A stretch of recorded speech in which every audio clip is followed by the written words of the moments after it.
Olá, eu sou o Rafael Maia, esse é o Indúbio Procast, o seu podcast diário, mesacast, barcast, que trata sobre assuntos diversos, cultura, entretenimento, direito e muito assunto relevante. E como sempre, eu estou aqui com meu amigo, companheiro, Silvio Teixeira. Seja muito bem-vindo, Silvinho, né? Mais essa edição, a primeira no meu retorno, já que no último vocês me excluíram, não quiseram me esperar e gravaram sem mim. Rafa, Camila, aquelas pessoas que estão sempre comprometidas com esse programa, com a nossa audiência, que estão sempre aqui presentes. Rafael, que de vez em quando nos deixa na mão, mas juntos, os três, finalmente, para mais uma edição do Indúbio Procast, agora sim com o nosso cenário, olha só que coisa maravilhosa, esse cenário novo, inclusive, vale a pena a gente mandar um abraço para a nossa equipe técnica, para o Vinícius, para o Luca, que estão brilhando aqui com palma a produção. Pro O profissional Indúbio atrás das Procast não câmeras. seria nada sem vocês, de verdade. E esse novo cenário, que tem tudo a ver com o programa, também tem a ver com a nossa querida Camila. Ela gosta muito disso que está aqui, ó, atrás de mim, ó, né, Camila?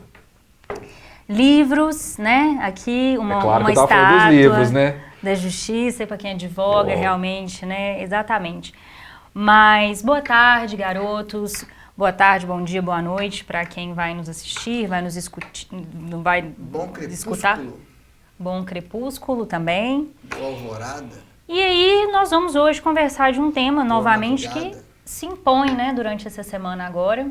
É um tema muito importante, é um tema que a gente, não esse tema específico, mas é um recorte de um tema maior que a gente sempre gosta de trazer aqui, que é a questão racial, que é a discussão sobre o racismo estrutural no Brasil, as possibilidades, as discussões. E vamos tentar trazer um pouquinho, né, sobre essa lei de cotas, que foi aprovada agora, a revisão dela no Senado Federal, a lei de cotas de 2012, que tinha sua revisão já programada para 10 anos, que deveria ter acontecido ano passado, mas em função do ano eleitoral foi adiado para esse ano. E aí, recentemente, no dia 24 de outubro, teve a sua aprovação no Senado Federal, com algumas modificações e manutenções, e aí é sobre isso que a gente vai conversar hoje, né, rapaz? Maravilha. Lei de cotas é um assunto que desperta muita paixão. E muitas vezes, no período que eu estou em sala de aula, a lei de cotas foi responsável por despertar o pior dos seres humanos, infelizmente. Mas acredito que na maior parte das vezes por desinformação, né? A gente vive um período onde as pessoas demonstram, às vezes, o pior delas por pura desinformação, falta de conhecimento no assunto, e aí naquele ímpeto, naquele afã de dar a sua opinião sobre algo que você não conhece bem, você acaba se mostrando uma pessoa, além de burra, intolerante e preconceituosa. Com todo respeito, não estou agredindo nem atacando ninguém, como já diria o nada saudoso Paulo Guedes. Mas vamos lá, a gente vai falar da lei de cotas hoje. E aí eu queria pedir para os meus amigos aqui para fazer uma breve explanação sobre o contexto histórico que a lei de cotas surgiu. Lá em 2003, né?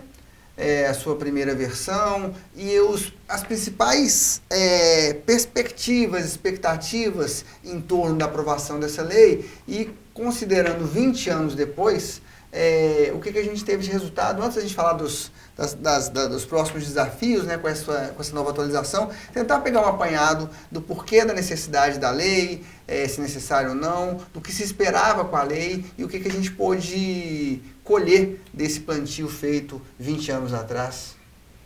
Bom, vamos lá. Para a gente entender a lei de cotas, é primeiro necessário a gente entender o que é uma ação afirmativa. Acho que é bom a gente começar por esse ponto. Que não é uma ideia que nasce no Brasil. Na verdade, a gente importa essa perspectiva dos Estados Unidos, que na década de 60, mais ou menos, começa a discutir possibilidades de recompensar ou compensar a população afrodescendente, os afro-americanos, que talvez até um pouco mais do que aqui, lá foram alijados aí da participação na vida pública, de cargos, de acessos, de uma forma até mais explícita, pelo menos. E, por conta disso, uma política de tentativa de viabilizar, ainda que de forma incipiente, o acesso dessas pessoas para alguns cargos em que elas não tinham efetivamente condições naquela estrutura americana de alcançar sem esse tipo de apoio, foi criado medidas para compensar esses anos aí produzidos por um período de escravidão que colocou uma população... E o apartheid também, E o apartheid, né, que é uma decorrência direta, né, do período pós-escravidão, que deixou essa população muito fragilizada, sem qualquer condição de fato, almejar uma participação equitativa com a população branca. Os Estados Unidos, então, desenvolvem essa ideia de medidas compensatórias que o Brasil importa e tenta aqui, através da política de cotas, também resolver parte do problema que, nesse aspecto, é parecido com o dos americanos, né? A gente teve aqui uma escravidão longa, 300 anos de escravidão, que deixou marcas muito doídas na história do Brasil e que até hoje repercutem, até hoje têm as suas consequências muito claramente visíveis. Afinal de contas, a gente percebe claramente que não há para a população preta o mesmo acesso, os mesmos direitos a alcançar aqueles postos, aquelas posições que, obviamente, qualquer um deveria ter condições em igualdade de disputar. O Brasil, então, em razão desta relação com a população preta, pós-escravidão e de todas as mazelas que a escravidão deixou, acaba reconhecendo que há uma dívida histórica com essa população e começa a discutir também, precisando fazer algo semelhante ao que os americanos fizeram para tentar reparar esse déficit histórico. E é nesse contexto que nasce a discussão no Brasil por uma política de cotas para acesso dessas populações ao ensino público superior, como uma medida de viabilizar uma mudança na realidade das pessoas. A premissa básica é que, ao permitir que de alguma maneira se facilite o acesso ao ensino público, à universidade pública, a realidade dessa população possa ser aos poucos alterada. Seria mais ou menos estabelecer aqui um trampolim para que em algum momento essa mudança no extrato social da população preta possa se tornar orgânica, de forma a não precisar mais das cotas um dia, na medida em que a gente vai viabilizando aí que pretos ingressem no ensino superior e mudem a realidade suas e suas famílias, a gente vai também reconstruindo a sociedade brasileira, né, fazendo uma repactuação deste trato social que até hoje é muito marcado por um racismo que está muito enraizado, muito estruturado. Então, no fim das contas, a ideia era essa, quando a lei de cotas foi inicialmente projetada, mas no Brasil a gente percebia que há um elemento diferente da realidade americana. Porque aqui no Brasil, uma cota simplesmente racial talvez não respondesse a todos os anseios da nossa realidade. Há no Brasil aqui uma necessidade de talvez ampliar a questão da discussão sobre esses acessos também para outros grupos. E foi nesse contexto que nosso sistema de cotas ele foi uma cota que também é racial, mas é uma cota também social. Eu vejo muito essa demanda. O Rafa fala aqui das polêmicas em sala de aula, e sempre que esse assunto aparece em alguma aula minha, eu já estou preparado para enfrentar um pandemônio. Especialmente quando estou dando aula de direitos humanos, eu já sei que esse assunto é um assunto que movimenta paixões. E há aqueles que, de partida, como o Rafa disse, por desinformação, já se posicionam ao contrário, já acham um absurdo, cota tem que ser social, cota é para pobre, porque o pobre preto e o pobre branco é a mesma coisa. No fundo não é, a gente sabe que não é. Mas a nossa lei de cotas é uma lei de cotas social no primeiro recorte. Talvez a Camila até queira, ela gosta de dados, talvez ela queira ilustrar isso, mas a cota no Brasil ela começa social, ela faz um primeiro recorte em relação a alunos oriundos de escolas públicas para depois fazer essa especificação racial e aí coloca não apenas a população preta, mas os pardos, os indígenas. E agora a gente tem aí nessa revisão da lei uma alteração inclusive nos grupos mencionados como beneficiados pela cota, né? A gente colocou os quilombolas aí também. Então basicamente é isso, a ideia é que se coloque para essa população que por tanto tempo sofreu um tratamento por parte do Estado muito desumano até, que a gente recompense aqueles que são os herdeiros, né, dessa defasagem produzida pelo Estado brasileiro, dando a eles aí uma compensação pelo esse déficit histórico que o Brasil tem com essa população. Só um parêntese antes da Camila trazer os dados dela. que é uma coisa que você falou no final aí, que eu acho extremamente relevante da gente pontuar para as pessoas que normalmente são contra a política de cotas. A escravidão foi no Brasil uma política de Estado. O Estado brasileiro incentivou, financiou, legitimou a escravidão. E o Estado brasileiro, 100 anos depois, 120 anos depois, 130 anos depois, resolve tentar fazer uma compensação em suas próprias vagas.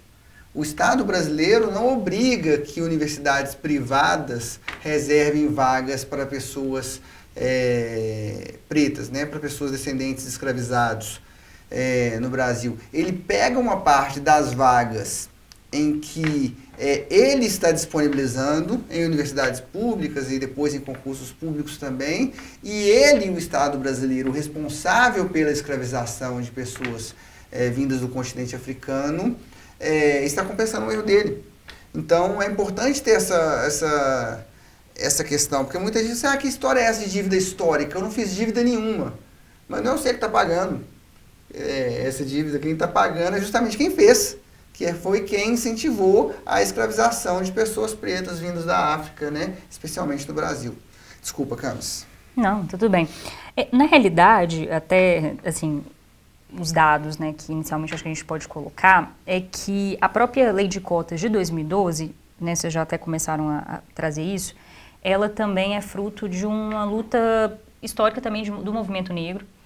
E a questão do acesso ao ensino superior, ele não começa em 2012. Algumas universidades, elas foram percursoras nisso. A Universidade do Rio de Janeiro, a Universidade Estadual do Rio de Janeiro, a UERJ, a Universidade Estadual da Bahia foram percursoras, estabelecendo a própria regulamentação da política de cotas para o acesso ao ensino superior em 2002. Quando foi em 2004, a UNB também aderiu a essa política. Então, a partir daí, nós temos universidades que isoladamente, dentro da sua autonomia, né, normativa, foram adotando essas políticas para...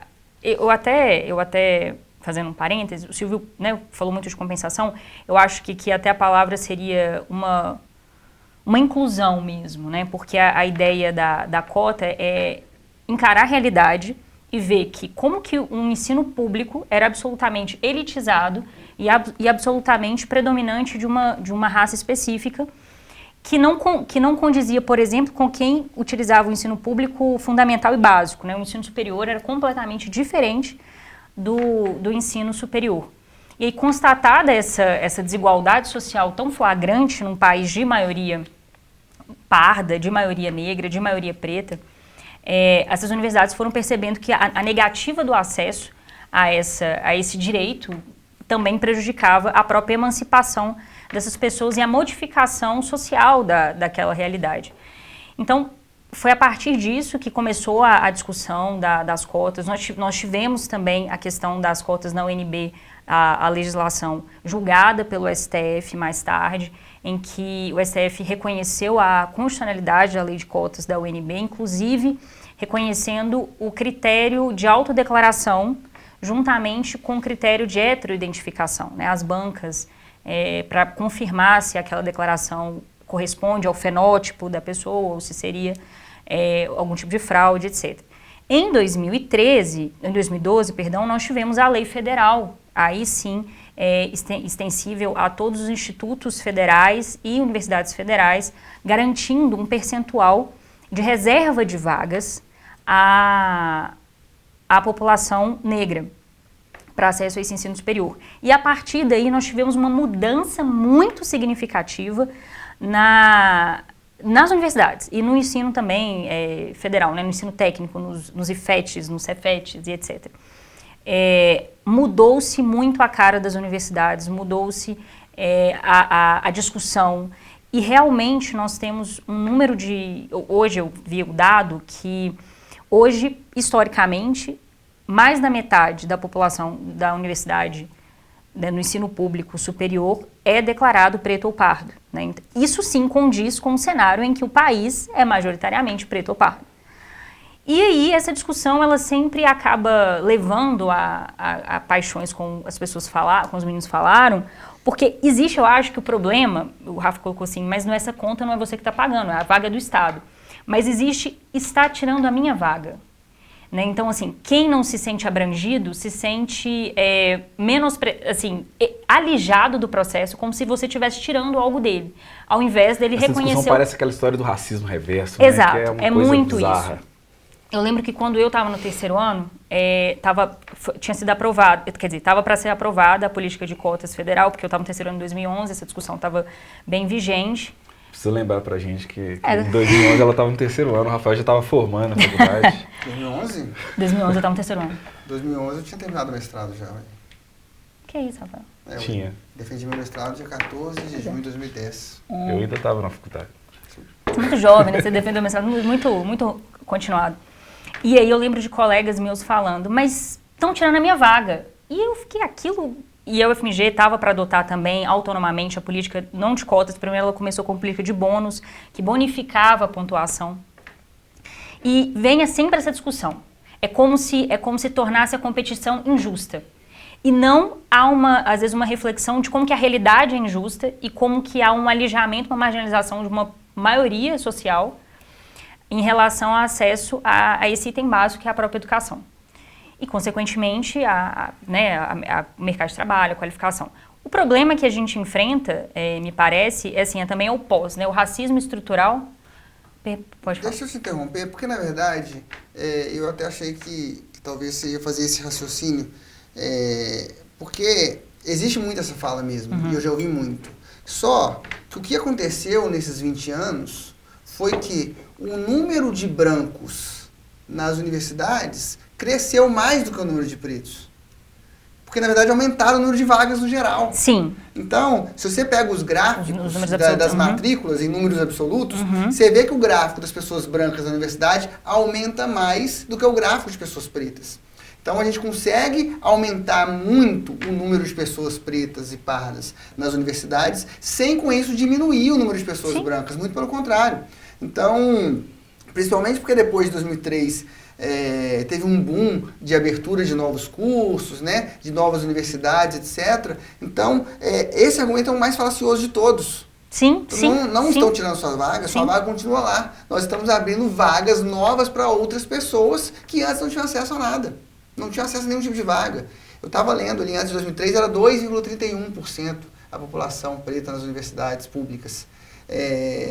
E passou de 38% em 2016. Então, nós estamos falando de 7 anos atrás. Então, a política, do meu ponto de vista, ela atingiu seu resultado.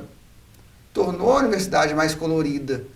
E aí, Rafa, e sem ter nenhum tipo de penalização. Sim. Né? E aproveitando para te interromper, já que essa mudança que você está tentando ilustrar, acho que a gente tem um testemunho muito claro disso, né? Nós estudamos em universidade pública, fizemos direito na UFMG, e eu lembro muito bem do meu período de UFMG. O Rafa talvez não lembre muito dele, porque já tem muitos anos, mas eu lembro exatamente como era a minha realidade. Na minha sala, eu acabei aqui de puxar na memória, eu era um dos pretos da sala e tinha mais dois. Entrou um finalzinho, um policial que entra no final, me perdoe, não lembro mais o nome dele, e a Andréia, que eu me recordei dela aqui agora, que eram os pretos numa turma de 165 pessoas. Entravam 165 pessoas no vestibular, não era isso? Em 165 éramos 3 pretos, numa realidade de universidade pública, dentro de um país que mais de 50% da população é preta. Então, algo de muito errado estava acontecendo. Nossa experiência com a universidade é anterior às cotas, né? Então a gente ainda não teve a realidade da cota influenciando. Então, por isso mesmo, a gente consegue fazer muito bem claramente esse paralelo do que era antes do que a gente está vendo agora. A Camila trouxe aí a realidade atual, que é uma realidade muito distinta, né? Talvez um pouco do Enem também influenciando, vindo gente de outros lugares, mas a presença da população preta, parda, indígena, a diversidade da sociedade estando representada dentro da universidade, ela beneficia a própria universidade. Acredito que as experiências diferentes, elas são importantes na construção do aprendizado, do ensino, da ciência. A gente está em sala de aula frequentemente, a gente sabe muito bem como é boa uma sala de aula diversa, com pessoas com realidades distintas, que trazem experiências diferentes, que pensam diferentes. Aquela sala de aula padronizada, uniforme, é uma sala de aula ruim. Ela não gera discussão, não gera crescimento, não gera aprendizagem. Então, de uma outra perspectiva, acho que além de viabilizar a população preta, parda, indígena, o acesso, a gente também está ganhando com isso. Há um ganho para a sociedade quando a gente traz novas experiências para dentro da universidade, inclusive para a população branca que está lá dentro, que vai conviver com a galera preta que eles não conviveriam, que não faz parte da realidade dos grupinhos dele, que vieram lá das escolas particulares, das principais instituições de ensino, às vezes até pública, né? Mas aquelas que são talvez um nível que facilite o ingresso nas escolas públicas, nas universidades públicas, e com isso a gente também permite a essas pessoas entenderem a realidade do país que elas vivem. Muitos vão conviver com pessoas pretas apenas na universidade. Passaram a vida inteira ali na sua bolha de uma realidade que não é a realidade do Brasil. E essa reflexão toda me faz lembrar, o Rafa também vai lembrar disso, de um tempo atrás, você até que me contou esse caso, uma pessoa te propôs refletir, uma discussão sobre... Está aniversário dele hoje. Uma reflexão sobre por que a política de cotas teria dado errado no Brasil. Com base até numa literatura estrangeira de um... Thomas Sowell. Que pesquisa nos Estados Unidos, ele afirmando o porquê a política de cotas teria dado errado. Como se a política de cotas fosse a única e também a tábua de salvação para combater o racismo estrutural, cultural, social, profissional que o país vive. Então, sob justificativa de não rendição do racismo, a gente jogaria essa política afirmativa no lixo. E você trouxe um dado excelente, mostrando que, olha, a política de cotas deu certo porque a população na universidade preta e parda aumentou, a população negra aumentou. Essas pessoas estão formadas, essas pessoas estão se candidatando, elas estão ocupando cargos públicos, que também é importante falar, né? No ano seguinte, 2014, veio a Lei Federal de Política de Cotas para ingresso no serviço público. Então, essas pessoas estão se tornando promotores, juízes, estão se tornando professores, estão se tornando membros do Estado, enfim, e até principalmente em cursos mais elitizados, né, das universidades, como direito, como algumas engenharias, como medicina, que a gente não via essa diversidade, né? Muitas vezes a universidade, quando tinha presença maior de pessoas negras, estavam colocados entre desses cursos que as pessoas falam assim, cursos menos prestigiados, cursos de licenciatura, para reproduzir às vezes que não realidades de cursos menos elitizados. Então, assim, eu me lembrei aqui agora de como é a falácia do argumento. Se não acabou com o racismo, então não funciona. Quer dizer, sendo que a intervenção social, a modificação social é evidente. Eu acho muito interessante o exemplo da deputada federal Dandara, que ela é uma deputada federal por Minas Gerais. Ela fala, inclusive, ela é uma das defensoras, ela foi uma das articuladoras agora da revisão da lei de cotas, e ela fala, eu sou fruto da lei de cotas.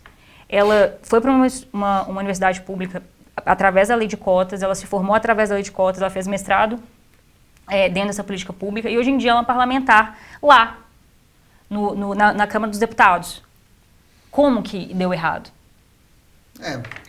Certamente, e infelizmente, 20 anos talvez não sejam suficientes para a gente poder extirpar os resíduos de 300 anos de escravidão e de um término, né, desastroso como foi o que se deu no Brasil, sem nenhum tipo de acompanhamento, de compensação às pessoas, inclusão, né? de inclusão das pessoas que eram escravizadas também, né? No Brasil teve indenização para dono de escravo. Sim.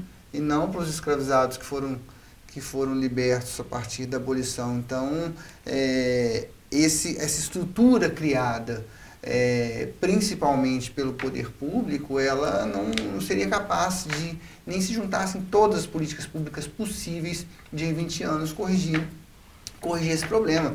Mas eu não tenho dúvida de que é uma política pública de sucesso. Eu não tenho dúvida. De novo, basta observar os ambientes de poder, que ainda, embora estejam desproporcionais, nós não estamos falando mais de zero, né? Nós não estamos falando mais de falta de acesso à universidade, nós estamos falando de acesso. E se tem acesso à universidade, consequentemente tem acesso à pesquisa. Poxa, mas são poucos pesquisadores negros? Porra, ainda são. E por isso que a gente precisa de mais tempo, para que sejam mais. Se eu estou falando de mulher preta, é menos ainda?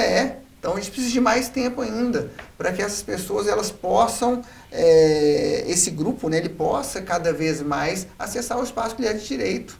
E que o Estado brasileiro propicie para esse grupo e para outros grupos que historicamente foram marginalizados, foram deixados à margem da sociedade, as condições de poderem participar efetivamente da vida pública, da vida política, da vida social, da vida econômica do país.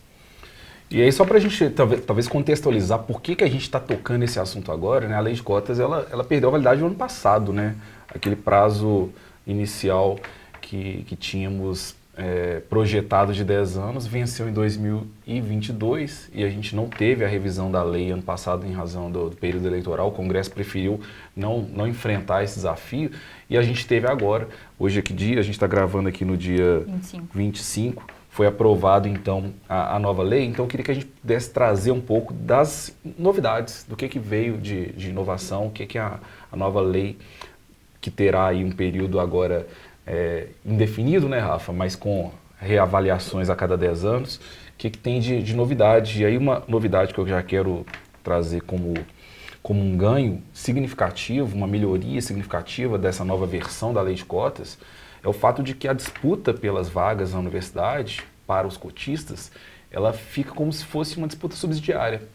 A pessoa, ela quando se candidata, por exemplo, a um vestibular, a uma vaga na universidade pública, ela concorre primeiro com as vagas de ampla concorrência, ou seja, com todas as pessoas, e não obtendo dentro desta primeira concorrência sucesso, né, não sendo aprovado, aí sim ela passa a disputar dentro do universo daquelas vagas que estão reservadas para as pessoas beneficiadas pelo sistema de cotas. Era o diferente do que acontecia na legislação anterior. Havia que 50% agora é o mínimo. Sim, porque antes a gente tinha ali aquela divisão que garantia que se você é preto ou pardo, você vai ter que estar ali naquela disputa. Pelo menos se você se declarasse, você estaria concorrendo apenas ali naquelas metade das vagas que estavam, na verdade nem metade, né, aqueles 25%, porque eram metade para alunos de escola pública e dentro desses 50%, mais metade para pretos e pardos, né? Tinham duas divisões. Agora não, a gente tem a possibilidade de muito mais do que os 25% serem contemplados, né, com as vagas do ensino superior. Acho que é uma mudança positiva. Você quer destacar mais alguma mudança, Camila, Rafa? Eu gosto da ideia de ser uma política permanente, sabe? Porque, como eu disse, não são 20 anos que vão conseguir desfazer o estrago feito por 300 anos de escravização dos povos vindos do continente africano. E sendo uma política permanente e com previsão de revisão a cada 10, né, você precisa de um trabalho legislativo específico, um esforço legislativo específico para desfazer a lei. Não que um congresso conservador não seja capaz disso, que nós estamos acompanhando, tentando desfazer casamento, né, de pessoas do mesmo sexo, como nós já falamos aqui nesse programa. Mas é um trabalho a mais, sabe? E aí talvez, se daqui 50 anos, daqui 40 anos, daqui 100 anos, o povo brasileiro, mesmo os representantes, entendam que não é mais necessário, que se faça esse trabalho legislativo. Porque eu acho muito mais perigoso o ter que fazer de novo o trabalho para garantir a lei, sabe? É uma questão de inércia mesmo. Então, eu acho que é mais produtivo que a gente tenha que fazer um trabalho para encerrar, se for necessário, do que a gente ter que fazer o trabalho para manter, para não correr o risco da política ser encerrada assim abruptamente por apenas falta de interesse, falta de agenda política para isso. Então, eu acho um baita de um avanço a gente ter a lei de cotas, né, a política de cotas como uma política permanente. E assim,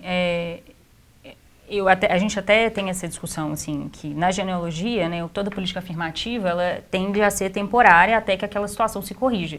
Mas dentro de um cenário estrutural, né, brasileiro, de vários séculos, é difícil projetar qual que seria o prazo eficiente para que isso se modifique.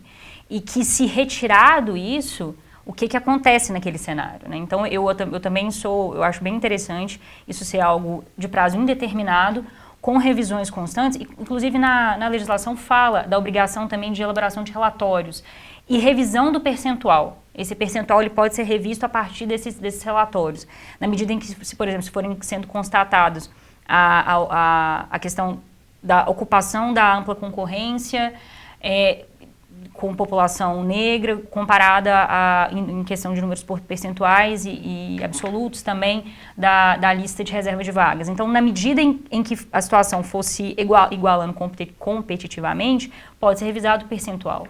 Então, assim, é uma política de atenção, de olha, vamos continuar, porque eu acho que é um prazo indeterminado para a solução disso.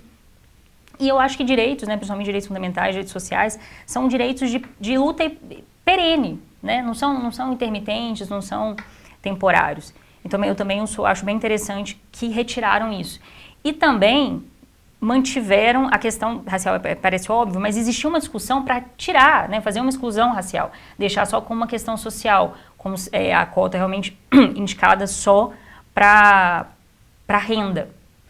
Isso também teve uma modificação em relação a isso, né? A renda antes era um salário e meio, o critério da renda continua sendo um critério associado, mas agora caiu para um salário. Eu acho que isso aqui é um ponto de crítica. A renda de cada membro da família per capita, né? Per capita de um salário mínimo. Eu acho que diminuir renda num país que a gente perdeu o poder de compra, eu acho... A justificativa para essa redução, acompanhando as discussões no Senado, na noite ontem, era no sentido de que quando eu reduzo a renda mínima, eu garanto, asseguro que mais pessoas efetivamente vulneráveis conseguirão acesso à universidade. Inclusive, quem se opôs à única proposta contra essa redução para um salário mínimo de renda mínima foi do Flávio Bolsonaro, que foi rechaçada de cara. Foi o único que... a primeira proposta dele foi essa, não, vamos continuar com um salário mínimo e meio. Não teve apoio. Se eu não tinha uma opinião, agora eu tenho. A segunda proposta do Flávio Bolsonaro foi justamente no cancelamento da questão racial. Falou, não, vamos fazer só uma cota, um sistema de cotas apenas em relação a alunos oriundos de escola pública, que também foi rechaçado. Então, só para situar aí, essa discussão realmente aconteceu, mas a justificativa para reduzir para um salário apenas, um salário per capita, a renda, era que dessa forma a gente daria mais garantia de que pessoas efetivamente vulneráveis, um número maior de vulneráveis conseguiriam acessar. Entendi. Não que quem tem um salário mínimo e meio de renda per capita seja uma situação muito superior a quem tem essa renda de um salário mínimo, mas existe um público muito grande que está ainda abaixo, que talvez merecesse essa atenção especial, foi essa a justificativa apresentada. Entendi. Porque assim, quando eu vi, eu logo pensei, e até em umas áreas de atuação profissional, quando a gente pensa em benefício previdenciário, do LOAS e etc., muitas vezes o benefício é cortado ou negado por ultrapassar 200, 300 reais, e aí você tem ali, às vezes uma pessoa que trabalha recebe 1.800, que aí já é mais que um salário e meio, enfim. E aí eu falei, olha, reduzindo vai prejudicar, às vezes, a pessoa que tem uma diferença pequena, mas de fato, pensando no ponto de garantir para ampliar o acesso a pessoas em situação de maior vulnerabilidade, realmente tem um fundamento interessante. Maravilha. Dito isso, podemos passar para nossas dicas culturais, sempre tão interessantes, que instigam os nossos ouvintes, telespectadores e internauta-espectadores para assistir coisas novas, ler coisas novas, ver coisas novas. Cultura é sempre bom. Vamos a esse quadro, então, sempre tradicional aqui do nosso Indúbio Procast, que é o Cultura Jurídica? Cultura de boteco? Não, que a gente está mudando? Sei lá. Indúbio Pro Cultura. Indúbio Pro Cultura. Esse ficou bom. Indúbio Pro Cultura. Como aí, ó, Vinicinho, nome novo agora, Indúbio Pro Cultura. Muito bem, Camila, o que você tem de dica pra gente aí? Então, eu vou dar 2 dicas. A primeira é especificamente sobre o tema de questão de cotas, ação de cotas. É um documentário que eu acho que já indiquei ele aqui em outro podcast, que chama Autodeclarado. Ele foi produzido ano passado, lançado ano passado. Ele faz uma série de entrevistas, é um trabalho de pesquisa a respeito da discussão da lei de cotas e a questão das fraudes, a questão dos pardos, a questão do colorismo, do racismo. E é bem interessante porque ele aborda especificamente a questão da lei de cotas e das bancas de heteroidentificação, que é uma questão polêmica à parte. Né? Então, a questão das bancas de heteroidentificação que vão avaliar fenótipos e elas mudam muito o perfil também por região do país e tudo mais. Então é bem interessante essa discussão e que, assim, eu acho que em grande medida faz sentido considerar as regionalidades daquela região, enfim, regionalidade da região é ótima. Enfim, Autodeclarado é um documentário, tem alguns streams, acho que tem no YouTube também, dá um Google e assiste. A outra é uma dica assim, para a pessoa que fala, mas fulano tá roubando minha vaga, isso é um absurdo, isso tá desigualando o processo. Então, eu vou te indicar um livro para você ler, para você ficar com vergonha desse seu raciocínio, que é o livro Elite do Atraso, do Gessé de Souza. Eu acho assim, sabe aquele tapa na cara, assim, aquele solavanco, aquela tamancada? Então, você lê, aí você fica um pouco constrangido, e aí você volta e fala, não, falei bobagem, desculpa, é isso mesmo. Livraço, livraço. Silvinho. Então, eu tenho duas indicações. A primeira é um livro, é um filme que eu assisti há pouco tempo na Netflix, que não vai tratar especificamente da questão de cotas, mas é um filme que mostra como a gente, quando viabiliza oportunidades, a gente consegue extrair de pessoas que por vezes são consideradas inaptas ou menos capacitadas, resultados muito, muito interessantes. É o livro Escritores da Liberdade. Está na Netflix, é um filme de 2008, por aí. E é um filme bonito que mostra uns alunos majoritariamente negros, americanos, em uma escola de periferia, e que começam a partir aquele clássico filme de um professor incentivando alunos que estão com autoestima prejudicado em razão do seu contexto de vida, mas que podem oferecer coisas grandiosas. Eu acho que isso é um dos resultados da política de cotas. A gente tem visto pessoas extremamente capacitadas que nunca estariam na universidade se não fossem a política de cotas e que estão aí gerando ao Brasil frutos que a gente vai começar a colher a partir de agora. E o outro é um específico sobre a questão de cotas, ou pelo menos que permite uma reflexão muito legal, que é um documentário pequenininho, ele está no YouTube, chama Vista Minha Pele. Eu vi esse documentário hoje. O Rafa está me olhando aqui porque eu deixei ele salvo aqui para eu não esquecer o nome. Eu vi ele hoje no YouTube. Ele é pequeno mesmo.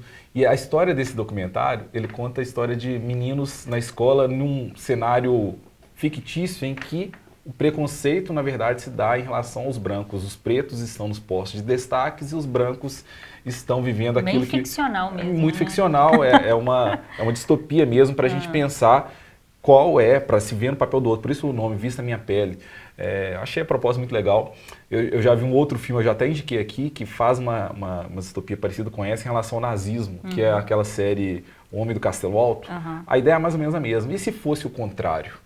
Naquela série, o nazismo vencendo a guerra, nesse caso, a população branca passando pelo que a população preta passa e gera reflexões interessantes. Não sei se Maravilha, eu também tenho duas indicações, hoje é o dia das duas indicações. O primeiro é um documentário chamado Filhos das Cotas, que mostra justamente a evolução evolução talvez não seja a palavra correta, mas o desenvolvimento, o desempenho de pessoas cotistas após a universidade, né? Como que impactou a vida delas poder passar pela universidade. Um documentário curtinho também, feito pela União Nacional dos Estudantes, você encontra no YouTube.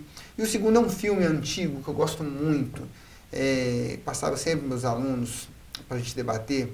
É um filme que retrata um período das leis de Jim Crow nos Estados Unidos, que é um filme chamado Separados, Mas Iguais. É um filme muito bacana, você encontra no YouTube também. Esse é um filme grande, um filme de quase 3 horas de duração, mas dá pra gente ter uma certa reflexão sobre a realidade que envolve essa questão racial. Tudo bem? Ô Rafa, só pra gente fechar esse episódio de hoje, a gente está gravando aqui no finalzinho de outubro, esse episódio deve ir ao ar já em novembro, né? Na semana que vem já estaremos em novembro, é o mês da consciência negra, acho que vai ficar bem posicionado aí. E aí eu vou propor uma reflexão à nossa audiência, né? Eu fiz essa reflexão no ano passado no meu Instagram, quem quiser me seguir, @Silvio Teixeira, e lá no Instagram eu perguntei quantos professores negros vocês tiveram. E aí essa é uma reflexão que eu acho que vale a pena. Quantas pessoas pretas estão nos postos de comando, foram seus professores, quantos chefes pretos vocês tiveram, quantas pessoas de liderança de grandes empresas vocês conhecem. Acho que é uma reflexão também que vale a pena a gente propor aqui, a gente fazer essa provocação para que a gente torne esse episódio também um motivo de mudança de pensamento mesmo, de perceber por que a realidade das cotas, por que essa política ela se justifica. É isso. Maravilha, minha resposta é zero. Zero professores. Eu tive Galdino. Galdino não foi seu professor, não? Galdino foi meu professor, foi um professor preto na universidade. Então, ensino fundamental, ensino médio, ensino superior, mestrado e doutorado, nenhum professor negro passou pela minha carreira acadêmica, o que diz muito, né? Sobre a nossa realidade. É isso. É isso, pessoal. Um grande abraço, até a próxima. Tchau, tchau. Tchau, tchau.